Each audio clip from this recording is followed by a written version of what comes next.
Welcome in to the CHGO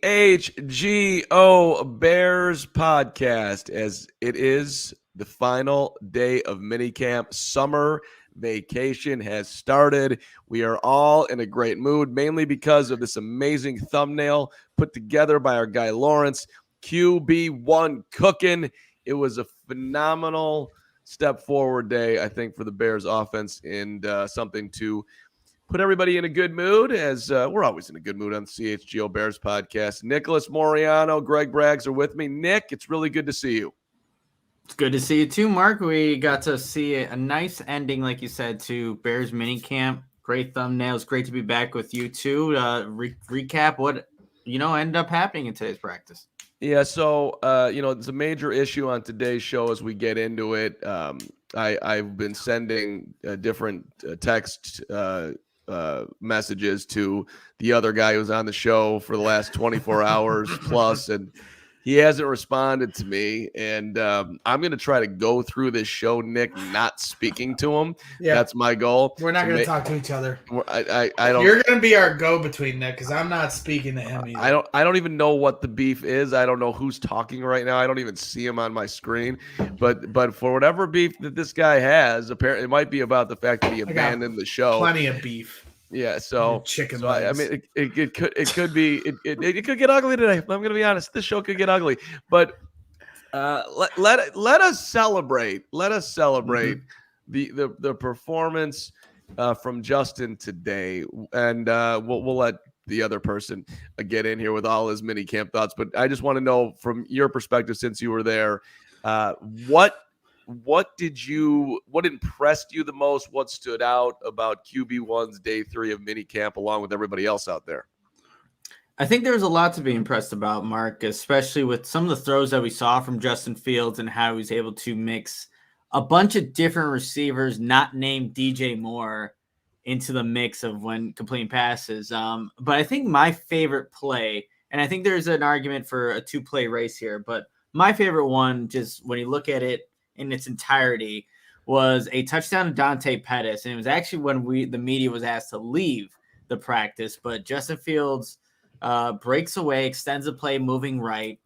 And Dante Pettis, he's covered up. Good coverage by Kyler Gordon on the play, but Dante Pettis sees Justin Fields rolling out. He stops his route and adjusts on a dime, which was impressive in itself, but that gave him enough time to separate from Kyler Gordon to get to an open part of the field. Justin Fields throws a high ball, and Dante Pettis climbs the ladder, brings it down, puts his 2 feet inbounds for the touchdown. And I was just thinking in terms of, like, in the season, we're going to see stuff like that. Justin Fields is going to break the pocket, and it's going to be on his receivers to adjust. So it was just a really good play overall, and really nice to see on Dante Pettis then to adjust and make the play.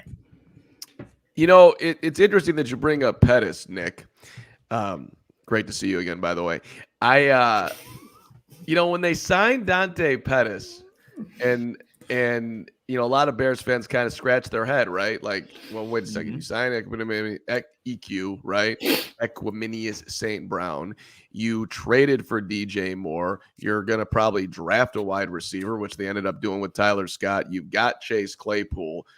You have Bayless Jones. Why is Dante Pettis getting another contract with the Bears? Just because he was the Bears' best punt returner last year. But I think part of it, at least, I'm not saying it's 90%, but I think a significant portion is there is some decent chemistry between Fields and Pettis. You see it on the field, and even in the Bears video, not to overstate one video where all the players, the Bears tweeting out, walking off the field, what would you do running away from a bear? Well, Fields is coming off the field. He's right there with Dante Pettis. He's hanging out, him, Pettis, and DJ Moore. And we saw it last year in the locker room. There's just some good chemistry between those two. So I think it's fair to, at least, I'm not saying Dante Pettis is going to be the best receiver in football, but I think it's fair to be optimistic that Pettis can actually be a piece that could, and especially a piece if injuries come into play this year. Gregory, I can't do this anymore. I miss you. I love you. I'm just very hurt by the lack of communication. Yeah, I know. But, You'll be okay. Yeah, when you started counting down how long it's been since I responded to you, I just figured I'd keep the bit going. So let's see how long this can go. That's what you told me, Mark. Yeah. Yeah, well, I 6 minutes into the show, 1 hour since you responded. I go, okay, we'll see how long I can push this then. I'll just ignore you all day. So it was over 24 hours. But this is over. We're now speaking again. I think when it comes to Dante Pettis, it's like now he's in the role that's proper for him. Last year, you're asked to be a starting wide receiver. Now he's 6th on your depth chart, or somewhere on the bottom portion of your depth chart, that's where he should be. And that's where he adds value because he's been around the block a few times. He's got chemistry with Justin Fields. And that just, like I said, we've talked about this since the draft. Building depth in these position groups only is going to make guys like that stronger. So it's exciting to think what this wide receiver room can become if they all get on the field. We need Chase Claypool and Darnell Mooney to get back out there. And when they do, it'll be exciting. But that's not to say injuries won't come about, So, you got to learn to play with all these guys. And Justin's got a year's head start with Pettis. So we'll see how that goes. I think for me, obviously you guys were there and I wasn't. So being able to hear what you guys saw and other reporters on the beat saw is all we have as fans, just kind of waiting for all this information because the Bears just refuse to put out any kind of hype videos of any kind of, just give us some content. We're starved for it. We just want a few throws to look at. And so for me, it's more about the vibe, what the narrative is amongst the team. And when we talk, and I've said this a few times now on shows here lately, I am not with the let's keep our expectations low crowd. I understood it last year, and it was proper to have that, mindset going into the season. This year, this team is not looking at week 1 or the rest of the season. Let's just, we're still building. This is still the ground floor. No. We got guys talking about kicking Green Bay in the mouth. DeMarcus Walker saying, screw last year for back of a better phrase. So I like that this team has started to elevate their level of expectations because that's what I want for them as a team and as a fan. Yeah, I'm going to be asking that question come training camp if somebody else doesn't, and it was on my mind today to both to Fields and to Flus, and I didn't get in there, which is on me. Did bad positioning today in the press conference, and just I got to point the thumb at this one. But regardless, how do you feel about increased expectations? How are you handling it? Now, we all know what Flus is going to say. Yeah, we're just hey, we welcome it. We're just focusing on today, that type of stuff. But I do think it's very interesting when it comes to Justin, this part, right? Because you're going into year 3, year 2 in the offense, and dude he's used to this. Georgia, Ohio State. First-round draft pick, playing in Chicago, quarterback of the Bears. But how do you balance having just a drop of fun alongside the immense amount of expectations that are being put on you and your desire to be great? A lot of these guys, when they're in this position, it looks like the greatest gig in the world, and we'd all want to be them, or at least I certainly would. You're the quarterback of the Chicago Bears. But there's so much on you to actually try to enjoy the moment is not easy, I wouldn't think. And it maybe doesn't matter at all, but I do think it does, and just from him just settling in and not trying to build a Super Bowl in one day type of thing, and just let this thing develop, and also keep that foot as far down on the gas pedal as possible at the same time, if that makes sense. Well, to your point, and I think this was the quote that stood out the most too. How does the rest of the team feed off of their expectations? This is something Kevin Fishbane put out, our friend of our show here, put out yesterday, saying Tevin Jenkins said Justin Fields is like a 10-year vet, and the quote was, "Seeing how he commands that huddle and what he wants to see out of all of us, it's a wake-up call for me that I need to push myself to be on his level because he's demanding a certain effort out of all of us." So when you guys were all asking those questions today about his leadership, that's the quote. That's the effect he's having on his teammate, is to demand a certain effort out of everyone So I don't think they're coming into this season like, let's have fun. They're coming into week one. We got to beat Green Bay.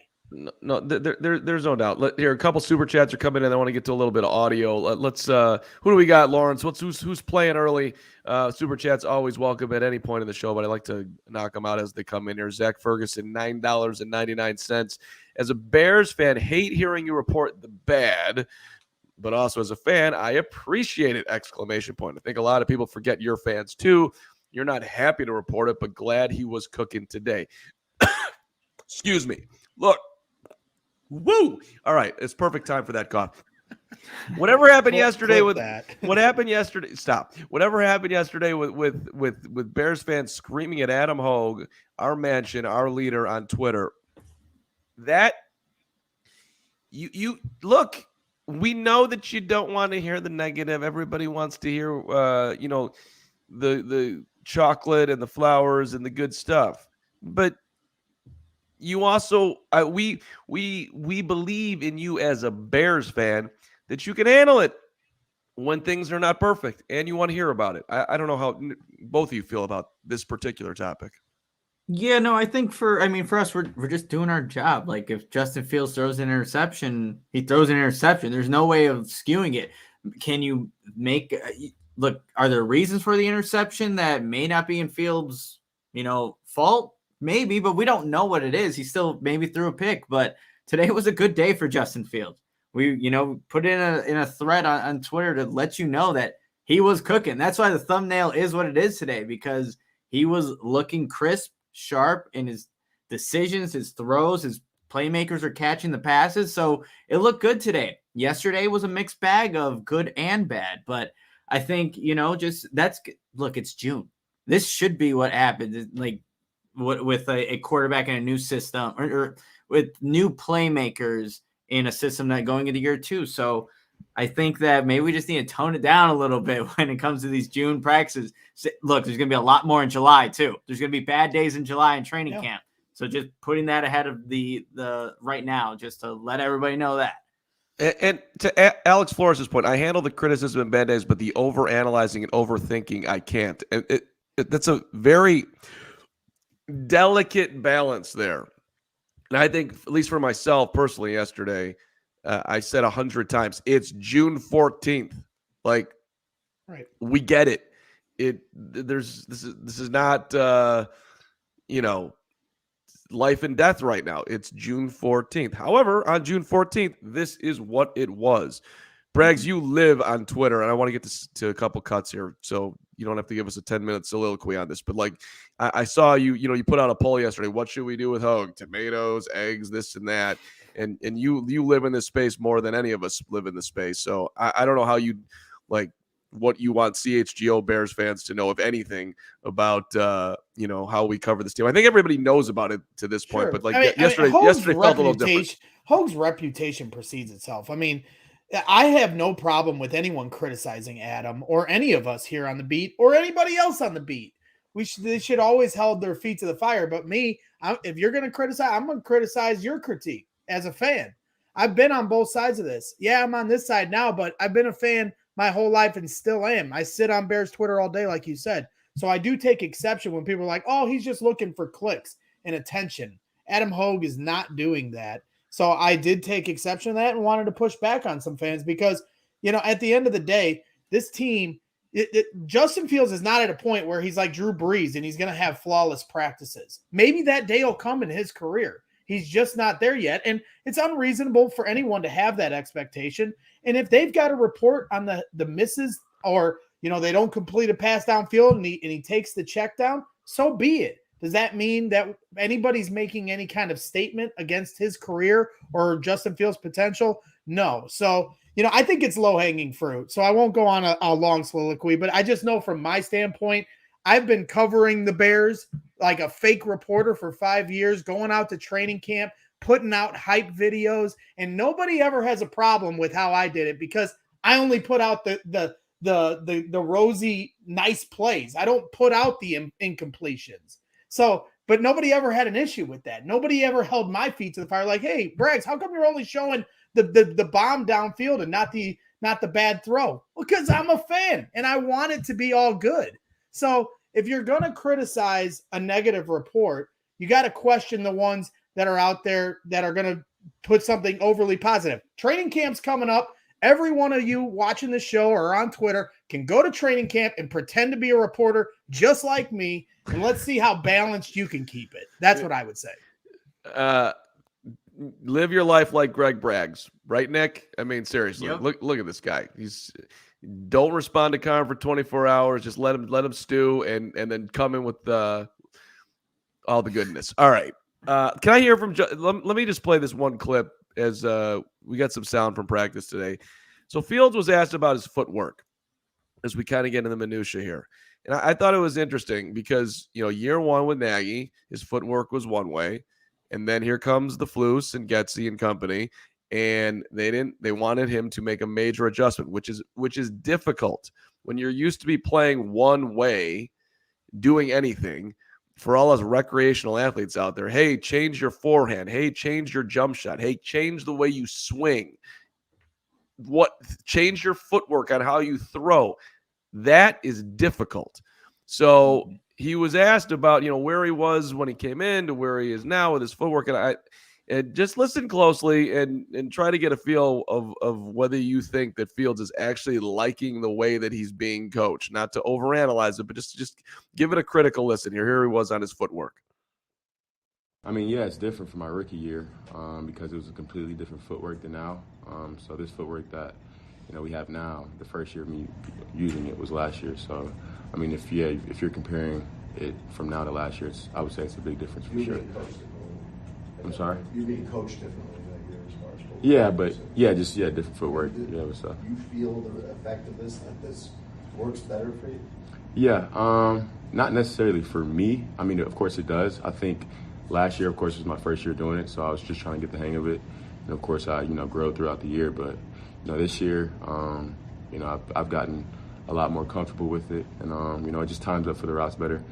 And just like I've been saying since last year, our whole offense is using my feet. It's tied with our feet. So just trying to use that feet as like a clock in our head, just to move from each route in the progression. So the one that stood out there for me, I not necessarily for me. Like, this is how you all want me to play. This doesn't necessarily help me. I get it that it might help your offense and what I got to do. But yeah, it almost feels like he wants to go back to playing the way he played his whole career before he got to the Luke Getsy, Matt Eberflus Bears. It still feels, maybe it just feels a little bit more comfortable even going into his second year. Does that make sense? Yeah, Mark, when he said that, and I was all the way in the back of the press conference room. There was a lot of people there today, but that stood out, not necessarily for me on knowing that the footwork is different, but that if he gets his footwork down, that's probably what's best for the entire offense, because he said the timing is paired up with the footworks. But that's interesting, because what does Justin Fields' opposite foot forward, how does that impact his throwing more than what he's doing right now, with obviously his left foot being forward now? So it's interesting that he said that, and hopefully he's getting more used to it now, because that's what the system is. You have to have the footwork down, or the plays are not going to be on time. You're not going to complete the pass. You're not going to make progress as a quarterback. But that definitely stood out when he said not necessarily for me. Any reaction to that, Braggs? Yeah, it certainly stood out when he said not necessarily. I mean, that's saying, well, I could do it a different way, So he really, go ahead, Carmen. I'm sorry. No, I wasn't jumping you. I'm sorry. I'm a mouth. No, it's good. I just thought you were gonna. Yeah. Well, chime look, in on I just think it's interesting, right? The Bears made a decision, and the Bears being Luke Getsy mainly. Right. This offense made a decision that we cannot win with you playing that way. We need you to make a major adjustment. And if you go back in time, so they change up his footwork, right? Season gets going. It is ugly. I mean, he's having under 100-yard throwing games. He actually played fairly, the stats did not reflect how well he played against the Commanders, and neither did the points, scoring only 7. But they came out of that and they're like, all right, let's turn this dude loose and let's let him get out of the pocket more, because what we have done as far as his footwork, at least that that part of it has not taken hold yet. So let's let this guy play a little bit more natural. And he goes on to break all sorts of records using his athletic ability and his force to wow the NFL. And Right, here we are. And just let me finish. Here we are going into year 2, and I think he's obviously more comfortable with it. But there's still clearly part of him that's like, trying to figure it out and is not completely in love with it, I think. Right, because you can make the argument that last year with the surrounding cast, while you're trying to teach him this stuff, implementing an entirely new offense to him, implementing new footwork to him, and trying to get him to understand his platform and timing, as Matt Eberflus, when they asked him what was important for him to work on, those were the first 2 things he said.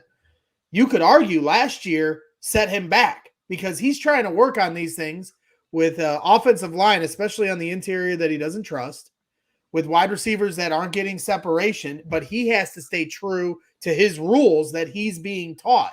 So, in the National Football League against the best players in the world. Keep going. Right. And so now you come into this season with a healthy supporting cast. Is it perfect? No, but no team is.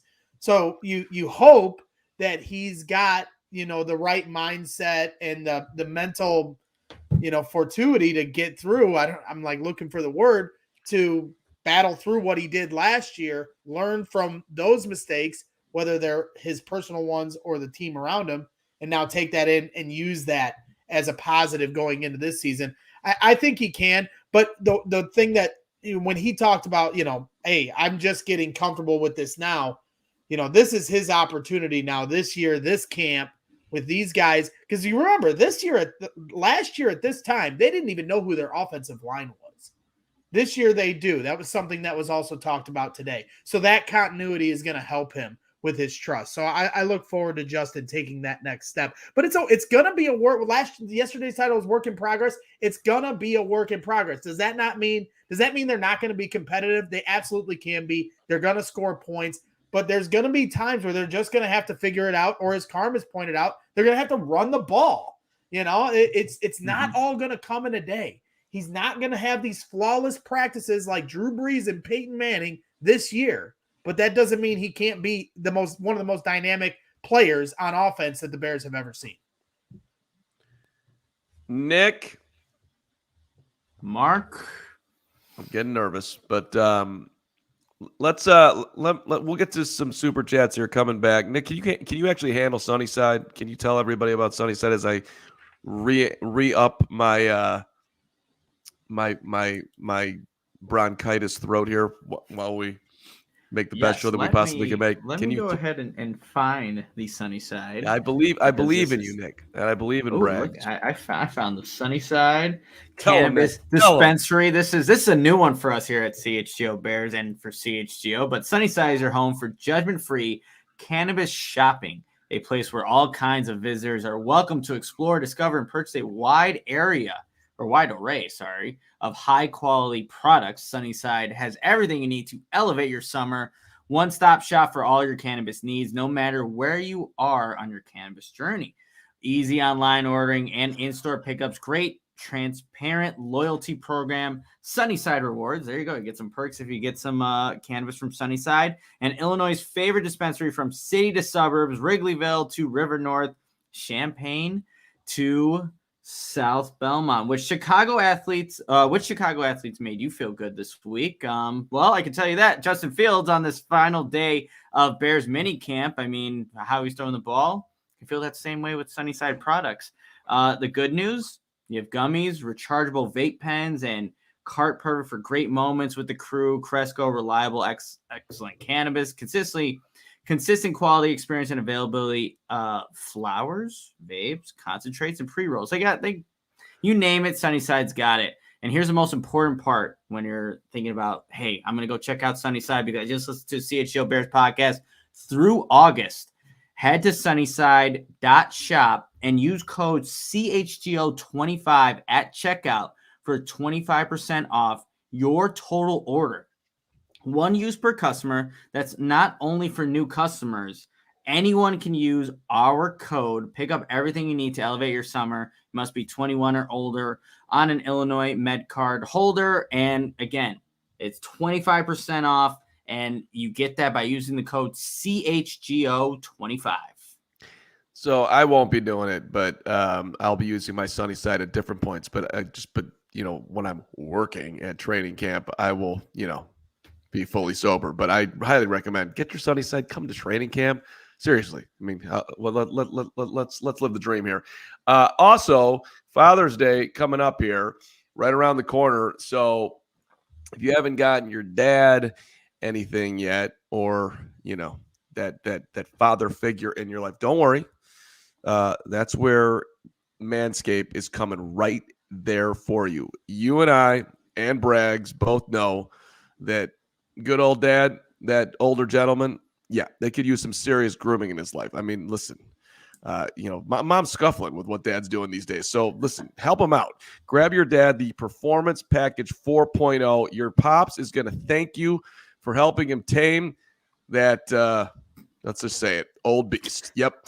It's a win-win situation for mom and dad when you get this done. So go to Manscaped, use the code CHGO, 20% off, and you get the free shipping. This is Manscaped is the only men's brand dedicated to the below the waist grooming. It's like the perfection. The Lawnmower 4.0. I'm telling you, when you show up to dad and say, "Hey, buddy," also that nose, that ear, those hairs, it's nasty. I mean, they didn't even know what the Weed Whacker 2.0 was about. I mean, my pops was born in the 20s. When I show up at 97, I mean, he's still got some something to play with down there. Let's go, Fred. I'm going to hook you up with some nose and some ear trimmer, the best in the business as well. Yeah. Father's Day, step it up here. 20% off, free shipping, manscaped.com. Use that code CHGO. And don't forget, when you came for your dad's balls, this year, show your original home, your guy, some love with Manscaped. It's a dangerous game letting you do that. It's a dangerous game. I had to mute Seriously. I mean, you got to take care of pops. Who doesn't have a dad out there that's got some nasty nose hair and ears hair and can use the Weed Whacker 2.0 and everything else that's the situation. I love our friends at Manscaped. All right, one more bit of sound from Justin Fields, if we may here.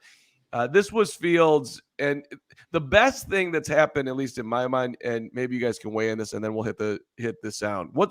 Let me ask you guys first before I answer it. Braggs, what's the best thing that's happened so far in OTAs and minicamp? Well, I mean, it's definitely the chemistry of Justin Fields and DJ Moore. Okay, but I want to know from you guys. You guys are the ones that see it. Okay, that's one. Nick, what would you say? So that's the first one on my list, but I think Tyreek Stevenson ascending to be that starting corner outside of Jalen Johnson right now. That's I think a big, not adjustment, but a big addition for the Bears defense, knowing that, hey, the guy they moved up to go get in the draft is looking like the player that they envision and is making some waves there in OTAs and minicamp. Yeah, that's a good one too. But I think we all, would underline that this season is once again about the quarterback and getting him to the level that he needs to be. And he's had some bad days or some mediocre days, whatever. And he's had some good days. But what he's done is he's built chemistry with DJ Moore. That is a huge deal. I mean, that he did not have that he had it for a point with Mooney, but Mooney got hurt. And we don't know what we're going to get with Darnell Mooney coming back. Fingers crossed, he'll be the Mooney that had 1,000+ yards. But so he was asked about his chemistry with DJ Moore, and this is interesting too, how this developed and why he's fallen so quickly for DJ.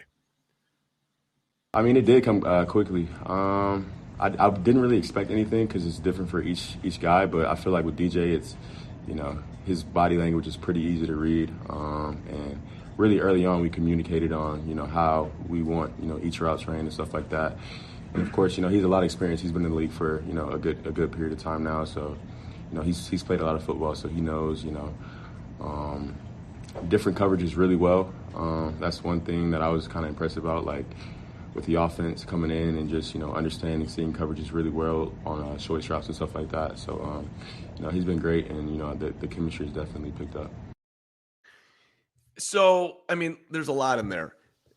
Number one, I think, is the respect that he has for a veteran who's been in the league and has been there and done that. And he just has not had that. So it's something like, okay, somebody in this wilderness of my new footwork and a new offensive coordinator and a new head coach and the pressure of being a QB in Chicago, can I get a flag that I can plant and direct myself towards who will give me some comfort out there? And DJ is, I think which he underlined, sees things on the field and understands coverages better than Justin does. So Justin can lean on that. There's a conversation there. It's good. And I don't want to run down Chase Claypool here, but think about how much what he's saying about Moore with what compared to what he said about Claypool. Yep. Claypool, he's got to go up on the sidelines and tell him to not act that way. Versus DJ, he's like, oh my God, the body language is easy. Like the what he says to me, the experience, like the Bears. He's deferring to his veteranship. Yes, exactly. Whereas remember when you pointed out a few weeks ago when you were kind of questioning about when Fields was talking about Chase Claypool, not to turn it completely to Chase, but that was the difference where you were like, wait a minute, Chase has been in the league longer. But the way Fields was referencing what Chase needs to work on, he was kind of being the leader towards him, where it sounds like DJ is the leader towards Justin, trying to get him to that next level. Yeah, no, it's great that Justin has a guy like that, because this is a new offense for DJ Moore. Yet because of all the experience he had in Carolina and all the defenses he's faced, he was able to pick it up pretty quickly, and that's why we're seeing the chemistry. As Justin said, it happened a little quicker than, even he expected. It happened pretty quickly. So it's nice that he can have that. Not only is his number one wide receiver his best playmaker, but it's also a guy that is experienced that can help him in the long run as they're both figuring out how to best work with each other. So far, it's looking good, but it's a nice dynamic that Fields and Moore have developed, and it really did happen in, a couple of months, which has been great to see. Kurt's making a good point here. Look at who Claypool's role models were in Pittsburgh. It'll help him being around more. Absolutely. And Fields. And Fields. And Fields and the Bears. I mean, the one thing that stands out also in this minicamp OTA period is the attitude around the team. There is a lot of positivity flowing out of Halas Hall. And we put out that clip yesterday from DeMarcus Walker, which we thumbnailed up with, F last year. Give a shit about that. It's 2023. Let's go. Which, I mean, he's kind of you're in your first year here. I'm not sure that everybody. There's a lot of talking coming out of different places here for people that are still fairly new to the scene. But that's fine. Good, great. Be confident. I support it. It's. Like, if you go back, just one more thing on the Claypool. When guys talk, right? The NFL is one big fraternity. Justin, when they traded for Chase Claypool, I'm sure he called around. Who knows this guy? What am I getting? And then instantly when he's up there at the podium, hey, this ain't gonna happen overnight. This is gonna take some time. I think he had some information behind that comment when he said it. And then they had to work through some things. And hopefully when Claypool gets back healthy, Justin was very complimentary to Claypool today. Like, hey, it sucks that he's not out there, but we have a base, is what he said. We have a base to work with, we'll take OTAs. But this is just. Well, that is, I mean, and I know everybody just wants to run down Lollipop Lane. As much as I do, that is the other big takeaway I felt coming out of these last 3 days. My guy Sylvie, Carm's always giving me crap because I love my guy Sylvie, but he put something out there that I thought was pretty profound, because he said yesterday he's got these 40 days to get healthy before training camp. He said that he's got time to get into the playbook, but the thing that really stood out to me was he said, I have heard from a few people inside that building that he is not somebody who is very self-motivated, and there's a long way to go. Chase Claypool can still change the narrative. They now are the radio home of the Chicago Bears. They're doing all this different stuff. They're at minicamp. They're doing stuff with Jeff Joniak. He's not talking to the janitor. And for him to say something like, I'm talking to someone inside the building as somewhat of an employee of the Bears, that's something that I have to take pretty heavily. As much as I'm rooting for Chase Claypool to shut everyone up and prove Mark wrong, we argued about this on draft night. When I'm seeing stuff like that, I'm concerned. And I'm looking forward to him changing that narrative come training camp. But at this point now, I have to take a little turn down concern lane when it comes to Chase Claypool. I hate saying it, but that's where I'm at right now. Yeah, the only way Chase Claypool is going to be able to change the narrative on what it is right now is if he actually gets on the field, starts making plays, is showing the chemistry that we're seeing Fields have with Moore. Fields said, even though Darnell Mooney's not out there right now, he already knows the chemistry he has with him. So the best thing for Chase Claypool, get healthy, get on the field, maybe don't even do any talking and just let your play talk for yourself. Because as of right now, we haven't seen much of Chase Claypool. And when we did see him, it wasn't very productive, obviously being a new offense. But there's a lot of questions surrounding Chase Claypool right now. Best thing for him is just get on the football field and start showing some things. And I don't want to bang on guys who are hurt because I'm not in their bodies. I don't know what's going on. Yeah, but he was out there today, Chase Claypool. He wasn't practicing. And when somebody scored a touchdown, Chase Claypool excitedly headed towards the end zone to celebrate said touchdown. That's good. That's good. And I'm not trying to I can only go off of the reports. I'm not there. I'm not talking to these guys, but I trust Sylvie, and Sylvie's reporting on this team now. He's going to Halas Hall. So he's been in this a long time. So for him to put something out there, he knows what he's saying when he's putting out that he heard inside sources inside the building. That holds a little more weight than just an opinion.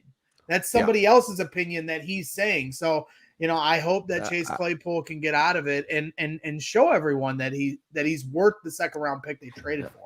I totally get it. I mean, you respect Sylvie and you don't like me. I got it. It's all Sylvie all the time, and don't even respond to Carm. No problem. No problem. I haven't been going to Bears practice since I don't know. You came out of the womb, but well, we get it. You're old. I mean, yeah. That's right. Yeah, that's right. I remember being there with Mark Silverman in 1998 at the United Center. Chasing Michael Jordan around. That's exactly right, buddy. That's exactly damn ass right. Let's hit some super chats here. I appreciate everybody jumping in today. There's a bunch of them. Thank you so much. We always love to see it. What's up, Crystal? I see you in the chat, but let's get Steve. Let's see, Stephen Weather for $9.99. How would we know if some days the coaching staff tells Justin to hold on to the ball longer to see the D-line pressure, or to see the DBs, or would that be just bizarre coaching if they asked him to do that? I would think that would fall under bizarre coaching, Steven. I don't think they're asking him to ever just hold the ball. Let's see if these guys ever do anything. I don't. Nick, you might know that better than me. But Nick, explain when Eberflus was talking about today when they were talking about the red zone drills, and they were talking about the pass rush, and he was like, it's more tempo, so it's really more like 7-on-7. I think that speaks to a little bit of how they want him to see a pass rush, but they're not blitzing him all out so Justin can read through his progressions. Am I hearing that correct? Yeah, I think that's kind of what Eberflus was getting at. I think it's also to get the reps in there, right? This is your last practice before going off for break for 40 days. And there were times in Tuesday's practice or Wednesday's practice where, that D line was actually getting some pressure. But I think it is to have that thought of there are guys here, but you still have to make the play. But I don't think, unless I'm completely off on this, I don't know if they would ever say, hang on to the football so you see everything. You do that more in walkthroughs, if anything, to kind of slow tempo. But this was in the red zone. They were running plays. And to answer the first part, we don't know what the coaching staff is asking of Justin on these plays. Where the first read, second, we don't know that. So it's impossible to give you the best answer to that. But I would think he's still looking to complete the pass, get a good rep for everybody so they know their alignment, assignment, key, technique, right? That's what Eberflus always says. But hopefully that answers your question. Rel 499. He also said sometimes he has to hold the ball longer for different routes that you guys might not see. Rel, appreciate it. One thing that he did talk about is that they're trying to take deep shots down the field right now to build that chemistry. It might. Who cares if it doesn't look good on June the whatever? Let's try to find DJ Moore deep down the field. Let's do the same with Dante Pettis and once Claypool and Mooney and Justin, excuse me, Valus Jones, all those guys. He's working on it. That's exactly what he should be doing. So yeah, he will hold the ball longer in that place. Let's let a play develop. Let me see if I can find this deep shot, which makes a whole lot of sense. Yep, no doubt about it. What else we got here? Cornelius, what's up, my friend? If 499, if Justin has a Daniel Jones type season and the Bears win a playoff game, is that enough for you guys to be comfortable giving him a big contract? The playoff win is nice, but the Daniel Jones type season for the Giants, he's like borderline. Is he the guy? But he didn't actually show enough that you feel really confident in it. I would like to see a little bit more, to be completely honest, to know exactly you're very confident that he is the guy. But the playoff win, obviously the Bears need to be in a position to do that, win some games to be in that position in the first place. But yeah, I remember when the Giants were kind of, up in the air, how are we going to pay this guy? Didn't he get the franchise tag too? So it's not like they're completely in on Daniel Jones and they kind of want to see one more year out of him. I mean, I think it's a very fair bet, Cornelius, that the Bears are going to pick up the fifth-year option, play it all the way out, and then see where they're at. I don't think they're going to be, unless things go dramatically wrong this year, which I don't anticipate happening, or even if he's fantastic, I still think they'll be maybe there'll be more contract talk, but my anticipation is that they play this all the way out, pick up the fifth year, go that far down the road, and try to get a deal done would be how I would think this is going to go in the Bears' mind right now. But Carm sources, and not even my sources, look at the way Ryan Poles has talked about Justin. It's been positive. He's one of his players, but it has not been, we are going to do whatever we possibly can to get this guy under contract. What it has been is, by his actions, we are going to do everything we possibly can to put this guy in a position to succeed. So we should know whether or not we should pay him. That's what this offseason was for him. They traded the number one pick to try to and drafted a right tackle and got themselves DJ Moore to try to see what they have in Fields. It's very similar to the Eagles and what Howie Roseman did for Jalen Hurts. Bears don't have that defense, but still, it doesn't. Who cares? Maybe they won't win as many games, but maybe the quarterback will hit. What else we got here, Lawrence? Any more?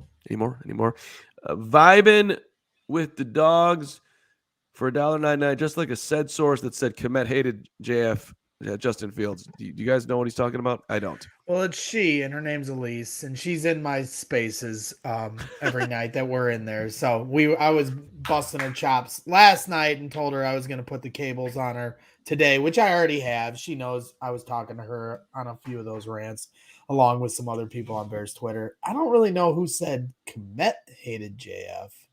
I understand. I think she's just referencing the Sylvie sources thing, and then she's like, "Well, just like I said, source said blah blah blah." Okay, whatever. Yeah, I don't remember that particular miss. I mean, there were sources that missed about the Tevin Jenkins stuff, early on, about he was going to get traded and then he didn't, and all that stuff.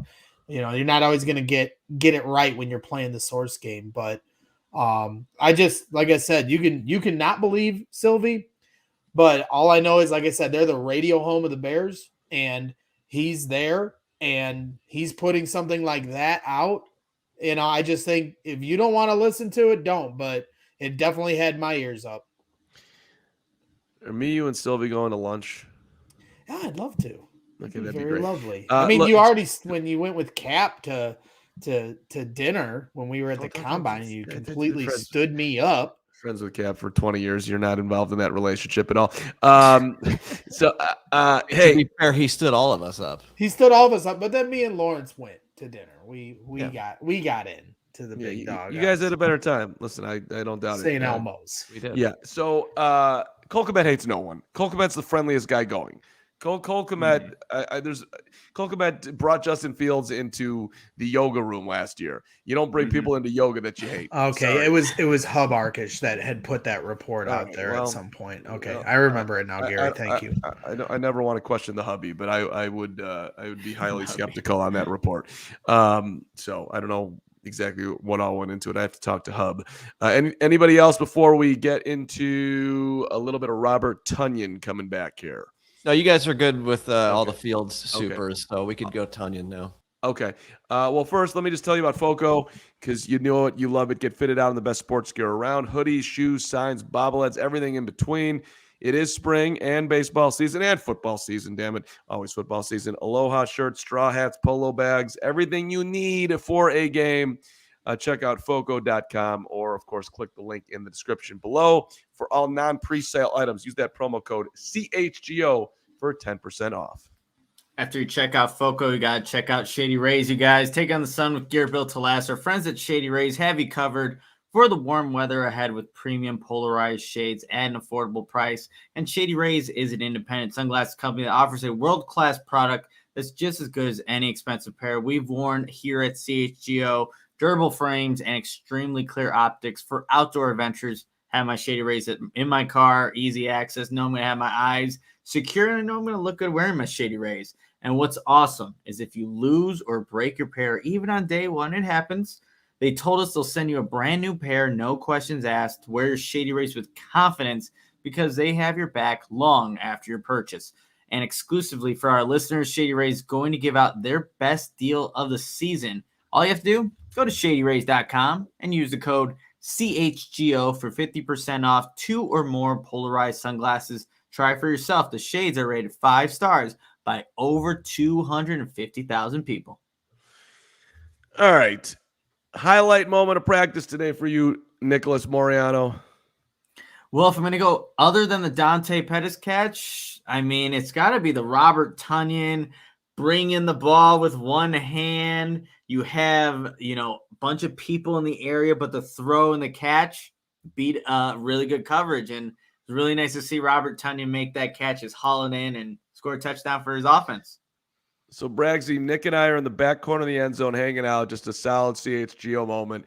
There's a Bears equipment guy who is right in front of us, and his job is to, if a ball's on the ground, he's got to go out there and get it back into the cycle so it gets back in. So he's like just darting all over the place, like trying to make moves.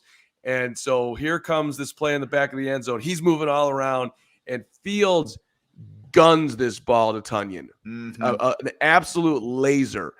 And if I was standing right there, I don't like my chances to catch it. I mean, the thing was moving. Tonyan sticks his hand out, big paw, slows it down, and then hauls it in. It was a great catch.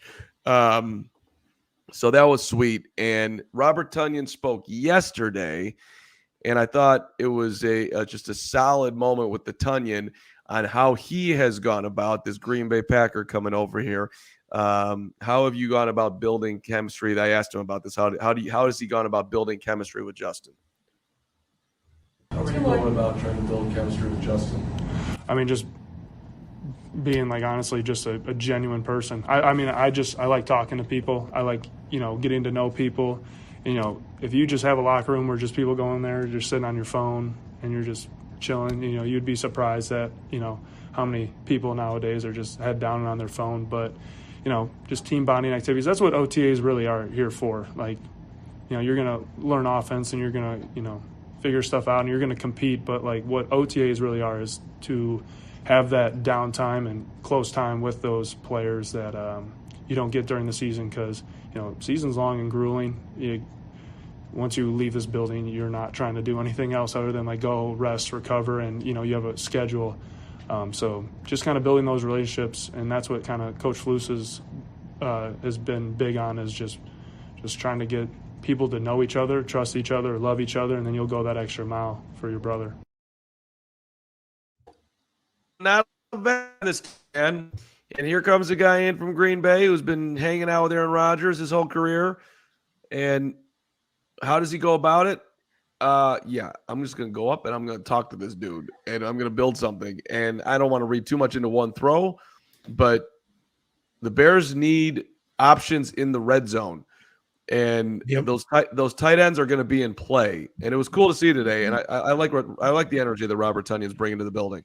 Now, spill the tea, Nick. Was this the eye emoji that you put out? You put out a tweet that was like kind of leaving us all hanging. Was this what that was? This catch? This was the entire day for Justin Fields. Okay. Like, okay. Yeah, so I saw that comment here from we all want to know. Yeah. We don't. Yeah, that's all it was. Justin Fields was back. Really dial us up. So yeah, after yesterday's practice, like seeing Justin Fields do what he did, like I know people were going to be excited to do that, and it couldn't quite tweet about practice yet, so I just put that out there. But he also had a really nice throw, same exact portion of the field to Cole Kmet, and he was able to beat the safety on that one.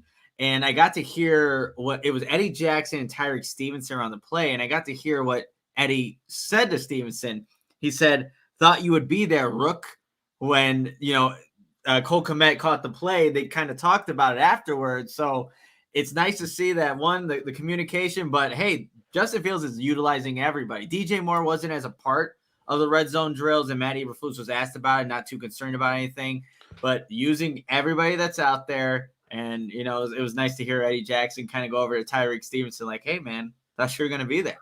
Well, and we had one more we got little audio. Tyler Scott was wide open. Yes. And Fields didn't throw it to him immediately, then did throw it to him and maybe caught him off guard a little bit right at the goal line, and he dropped it. Should have been a touchdown. Dude's got to make that catch all day long. And what did Jaquan Brisker say to him, Nick? Too big for the moment.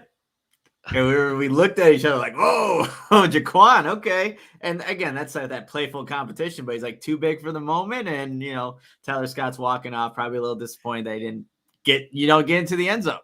Can you imagine being Tyler Scott? You're trying to make your way on the football team. It's 3 days of minicamp. You've got 40 days until training camp, and you're going home with thinking about Jaquan Brisker saying too big for the moment when you could have had a touchdown at minicamp. That's a lot. Look, Mark, Jaquan Brisker is a big dude. Like, I don't think people actually realize that, huge. But the safeties, we had the safeties coach Overstreet right in front of us, and he was talking to each of the safeties, and Elijah Hicks would come over, Eddie Jackson would come over, and then Jaquan Brisker comes over. I was just looking at him like, damn, dude. He looks like a linebacker. It would suck to get hit by him, but yeah, he's a big dude. Last year, I was in the south end zone for the Niners game in the torrential downpour monsoon. It was a great game. A lot of fun to be at. Just take that in. But that was the biggest takeaway I had leaving the stadium was Jaquan Brisker, when he's standing behind the line of scrimmage, behind the defensive line, he just looks like a fourth linebacker. It's unbelievable. So, I'm excited to see how big Dexter looks because I know Carm keeps talking about that. The last couple of days, so I'm excited to get to camp and see that as well. He's a big boy, and Flus underlined him today. Like they asked him, "What do you like about?" I mean, he was asked about him, but it was an interesting underlining that his favorite thing about Gervon Dexter is the way that he hustles. Like Dexter is, dude. I mean, everyone's hungry. You're trying to make it in the league. Be an NFL player, all that, but his hustle is standing out. Nick brought that up yesterday, saying that was one of the things that stood out most to him as I was doing my workout yesterday. You guys are saying, you said, Nick, that Justin Fields flying down the field, and the only guy that was really trying to chase him down, he wasn't going to catch him, but he was trying to chase him down, was Dexter. So I'm sure that's Eberflus went back, watched the tape, and saw that, makes a mark, on his little hits philosophy chart.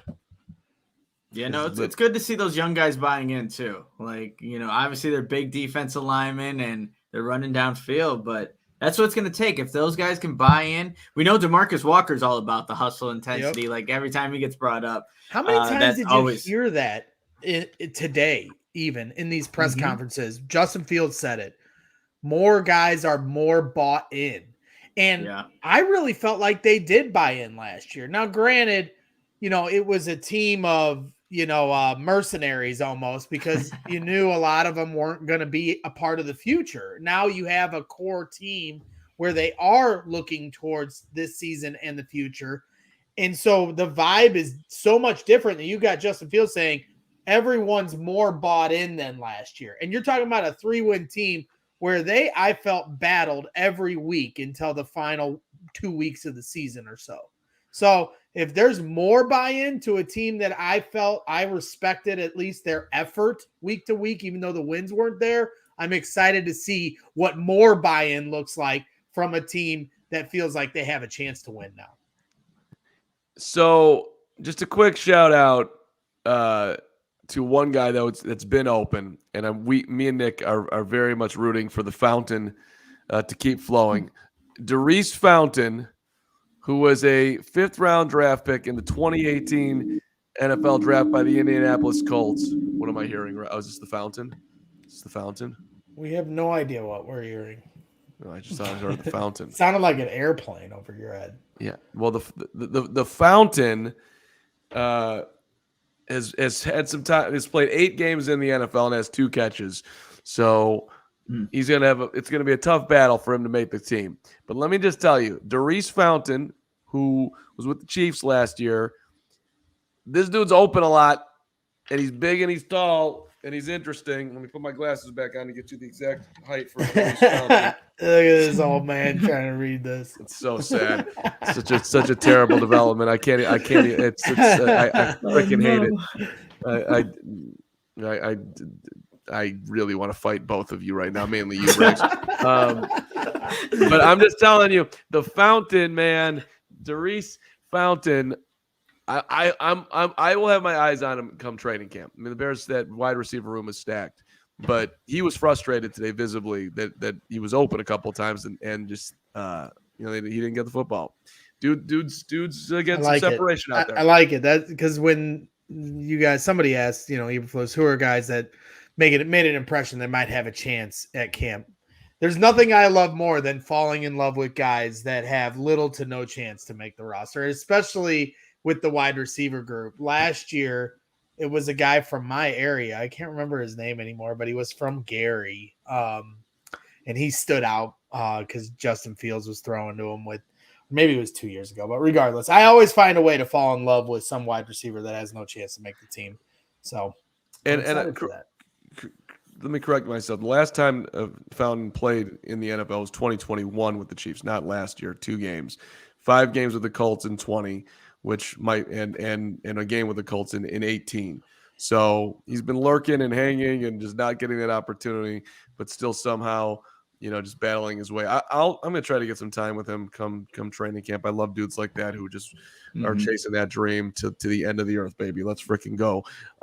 Which is something that everybody. One question I had for you guys was, what did either one of you can take this? What did you guys see out of Elijah Hicks? So I just feel like nothing. How about you? I saw him today. Go ahead. He's out there, like he will sub in for either Jaquan Brisker or Eddie Jackson. He's been on the bad end of big plays though. That's the thing. So he gets in there. The DJ Moore play yesterday. The green Elijah Hicks was over there.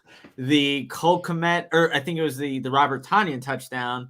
Elijah Hicks was in coverage, but he's getting his opportunities. I'll say that. So he's out there. He's asking questions to the safeties coach. Like he had an in-depth discussion with Overstreet, trying to listen in on it. Can't really, but he's very attentive. But he just seems like whenever he's in there, like, hey, let's go attack Elijah Hicks right now. Okay, that's helpful. And then for Mark, with you, one thing that you've said a lot, especially last year, was with Larry Borum and his physique. You've talked about this a few times.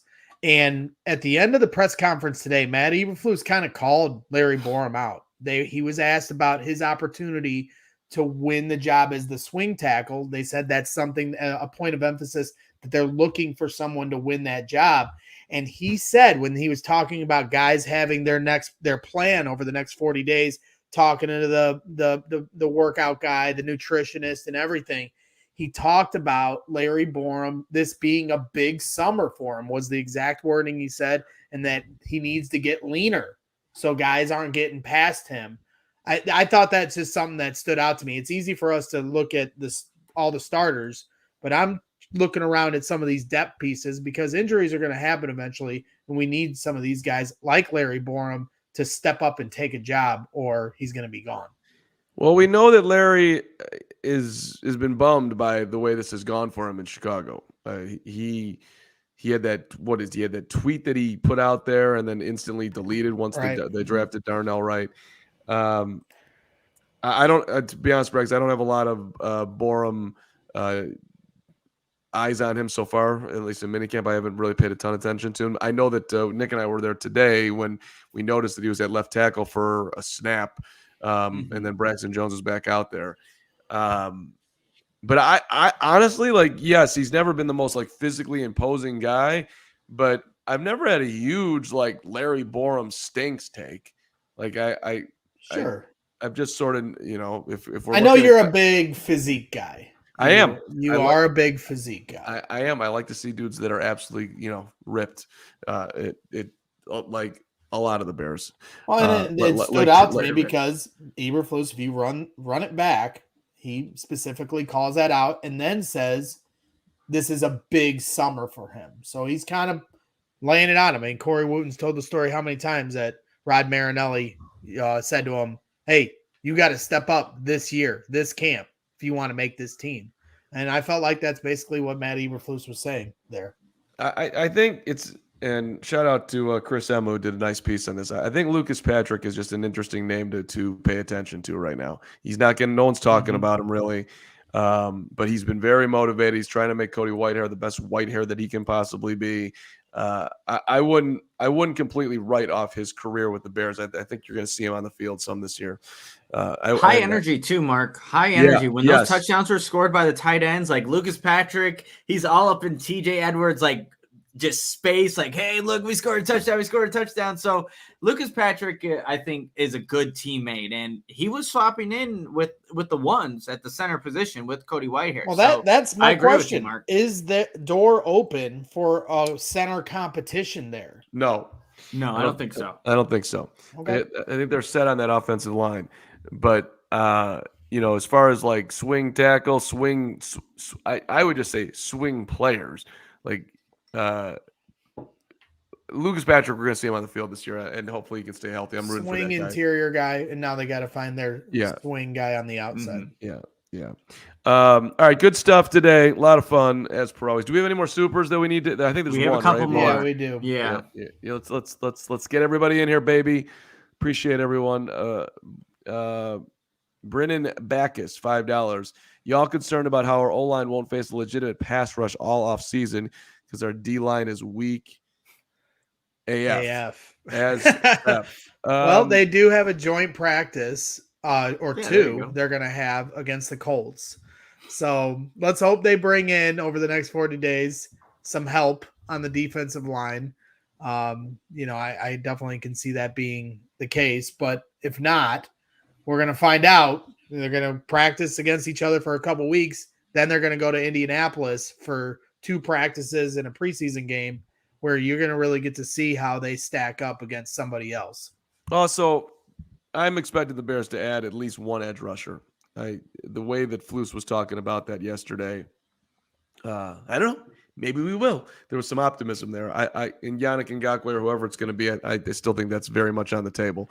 Clowney. Real quickly, maybe Clowney. Okay. Like Tevin Jenkins talked about, like Javon Dexter, Zach Pickens, like they're not able to use their bull rush moves right now. They're not asked to do that. It's all kind of finesse handwork stuff. So come training camp, I think you're going to see a more arsenal, more moves being used by this defensive line. So yes, it's not the greatest D line on paper. They're still going to be challenged, though, at times. I have a feeling you're going to see them put the pads on a couple more times. I know it's more limited than the old days of 2-a-days and grinding these guys to a nub before the season starts. But I have a feeling now that they have their core and it's a young group that's as fired up as they are, and you can feel that energy in a lot of the answers they have.